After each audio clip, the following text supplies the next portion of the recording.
Yet there was not a single person here either. Feeling a wave of disbelief, Stanley decided to go up to his boss's office. Coming to a staircase, Stanley walked upstairs to his boss's office.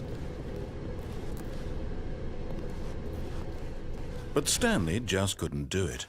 He considered the possibility of facing his boss. Admitting he had left his post during work hours, he might be fired for that.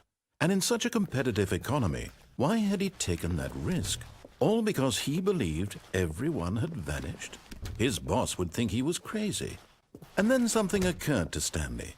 Maybe, he thought to himself, maybe I am crazy. All of my co-workers blinking mysteriously out of existence in a single moment for no reason at all? None of it made any logical sense. And as Stanley pondered this, he began to make other strange observations. For example, why couldn't he see his feet when he looked down? Why did doors close automatically behind him wherever he went? And for that matter, these rooms were starting to look pretty familiar. Were they simply repeating? No, Stanley said to himself, this is all too strange. This can't be real. And at last, he came to the conclusion that had been on the tip of his tongue. He just hadn't found the words for it. "I'm dreaming!" he yelled. "This is all a dream." Oh, what a relief Stanley felt to have finally found an answer, an explanation. His co-workers weren't actually gone. He wasn't going to lose his job. He wasn't crazy after all. And he thought to himself, I suppose I'll wake up soon. I'll have to go back to my boring real-life job pushing buttons. I may as well enjoy this while I'm still lucid. So he imagined himself flying and began to gently float above the ground. Then he imagined himself soaring through space on a magical starfield, and it too appeared. It was so much fun, and Stanley marveled that he had still not woken up. How was he remaining so lucid?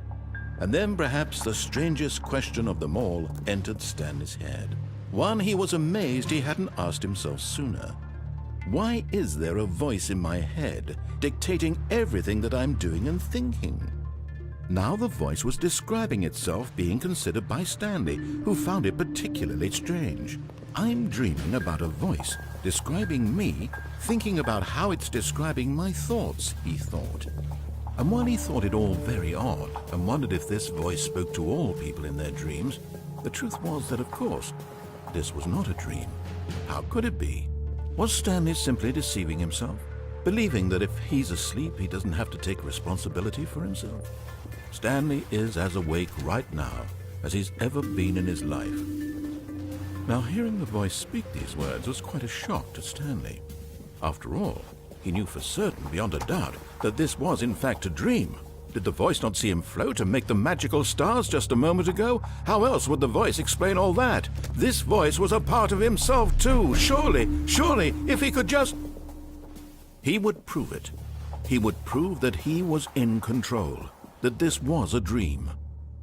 So he closed his eyes gently, and he invited himself to wake up.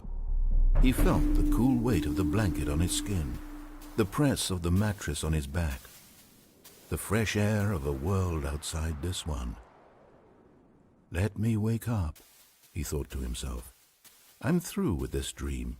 I wish it to be over. Let me go back to my job. Let me continue pushing the buttons.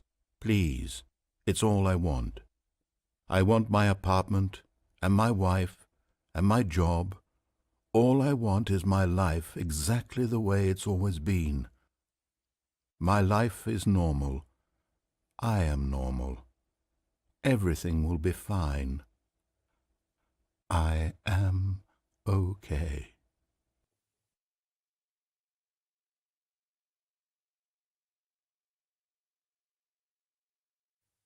Stanley began screaming. Please, someone wake me up. My name is Stanley. I have a boss. I have an office. I am real. Please, just someone tell me I am real. I must be real. I must be. Can anyone hear my voice? Who am I? Who am I? And everything went black.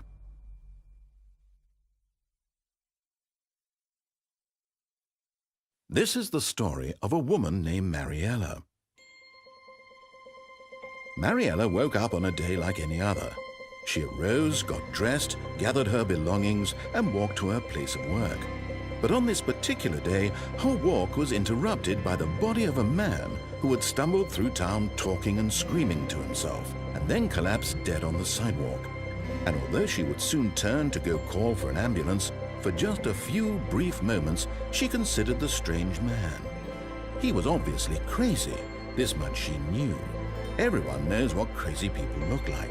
And in that moment, she thought to herself how lucky she was to be normal. I am sane. I am in control of my mind. I know what is real and what isn't. It was comforting to think this, and in a certain way, seeing this man made her feel better. But then she remembered the meeting she had scheduled for that day, the very important people whose impressions of her would affect her career, and by extension, the rest of her life. She had no time for this, so it was only a moment that she stood there, staring down at the body. And then she turned and ran.